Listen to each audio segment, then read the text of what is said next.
గత కొన్ని నెలలుగా ఈ లడ్డు వివాదం అనేది మనకు చెలరేగుతూ ఉన్నది. ఆ లడ్డుకు సంబంధించి సాక్ష్యాలతో సహా రుజువైనప్పటికీ ఒప్పుకోనటువంటి పరిస్థితిలో మన కూటమి ప్రభుత్వం అనేది ఉన్నది. అసలు వాళ్ళు ఈ లడ్డు వివాదం అనేది తీసుకురావడానికి మూల కారణాన్ని నేను మన చరిత్రలో ఉన్నటువంటి ఒక విషయాన్ని జ్ఞాపకం చేయాలనుకుంటున్నాను. ఎందుకంటే 1857 సంవత్సరంలో మన బ్రిటిష్ వారి మీద తిరుగుబాటు అనేది చేశారు. ఏ విషయంగా?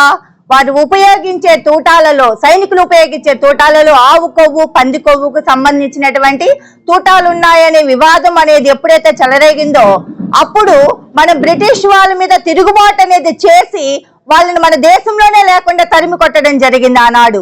అదే విషయాన్ని ఈనాడు కూటమి ప్రభుత్వము ఒక అస్త్రంగా తీసుకొని అదే వివాదం అనేది చెలరేగితే ఆనాడు ప్రచార కార్యక్రమంలో పవన్ కళ్యాణ్ గారు అన్నారు, జగన్ నేను అధపాతాళానికి తొక్కేస్తాను అని.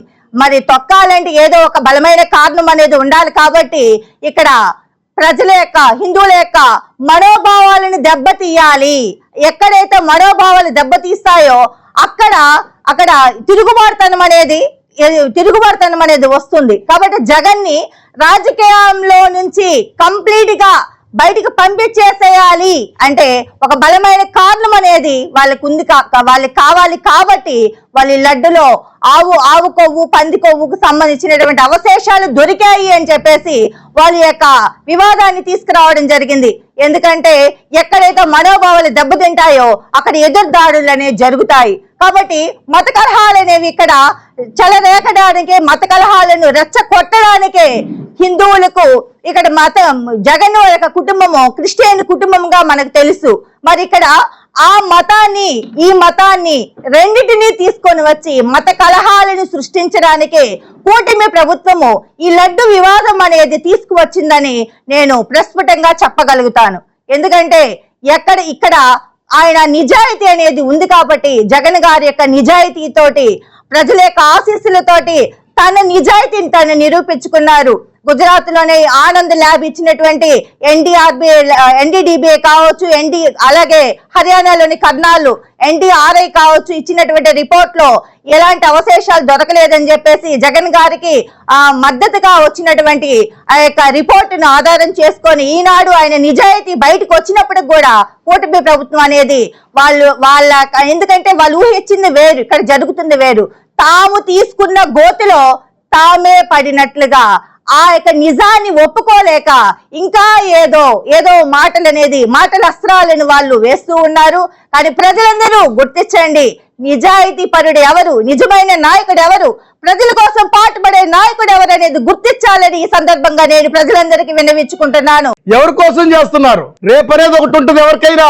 ఈ రోజు నీది రేపు నాదన్నట్టు ఎవరు చేసే పరిపాలనలో గొప్పతనాలు చూపించుకోవాలా, నువ్వు చేసే కార్యక్రమాల్లో గొప్పతనాలు చూపించుకోవాలా, మీరు ఇందుగా మేము గర్వంగా ఈ చేసాం అని చెప్పుకోవడానికి చూపించుకోవాలా. ఏదో జగన్మోహన్ రెడ్డి మీద అబాస్పాలు చేయటానికి ఒక జగన్ ని టార్గెట్ గా చేసుకొని రకరకాల మార్గాలతోటి, రకరకాల భంగాలతోటి ఎంత దుర్మార్గం. ఒక్క జగన్మోహన్ రెడ్డి 4 మాటలు మాట్లాడిన దానికి మొత్తం కమిటీ వచ్చి కూర్చొని అందరూ తేలమొఖాలు వేసి ఏదో కొంపలు మురిగిపోయినట్టు మనిషికి ఒక మాట. ఆడ ఒక్క మొక్కలో కూడా నవ్వు లేదు. వాళ్ళకి తెలుసు మనం చేస్తుంది తప్పు, ఏదో ఒక రోజు దేవుడు మనల్ని శిక్షిస్తాడు, ఇది ఏ రోజైనా మనం అనుభవించాల్సిందే అని ప్రతి ఒక్కరికి తెలుసు. అందుకే అందరూ కూడా ఆడ కూర్చుండ్రనే కానీ ఎవరు నోటుకుండా ఒక మాట రాకపోగా అందరు తేలమొఖాలు వేసి కూర్చోనంటే ఇంతకంటే దుర్మార్గమైంది ఇంకొకటి లేదు. మీరు ఎన్ని చేసినా ఒడిశా సూర్యుడిని ఎట్ట ఆపలేరో జగన్మోహన్ రెడ్డిని కూడా ఎవ్వరు కూడా ఆపలేరు.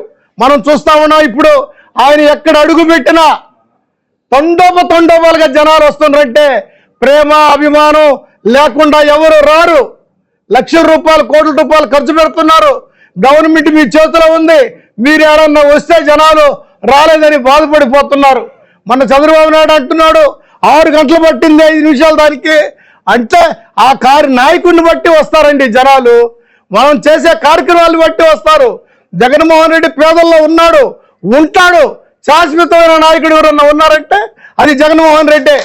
ఆ విధంగా ఈరోజు మనం కావాలన్నా కూడా మన ప్రతాప్ కుమార్ రెడ్డి గారు అనారోగ్య లేకపోయినా ఆయన కార్యక్రమాలు ఎప్పటికప్పుడు చేసుకుంటూ ప్రతి కార్యకర్తకి తను పిలుపులాగా ఇస్తూ ఆ కార్యక్రమాలు అందరినీ చుట్టూ తిప్పుతూ అన్ని మండలాలు కానీ టౌన్ కానీ ఒక ప్రపంచం లాగా చేసుకుంటూ వస్తున్న నాయకుడిని కూడా మనం అందరమే ముందుండి శాశ్వతంగా కాదు అని మనం అనుకోకూడదు. ప్రతి దాన్ని మనం ఇప్పటి నుంచే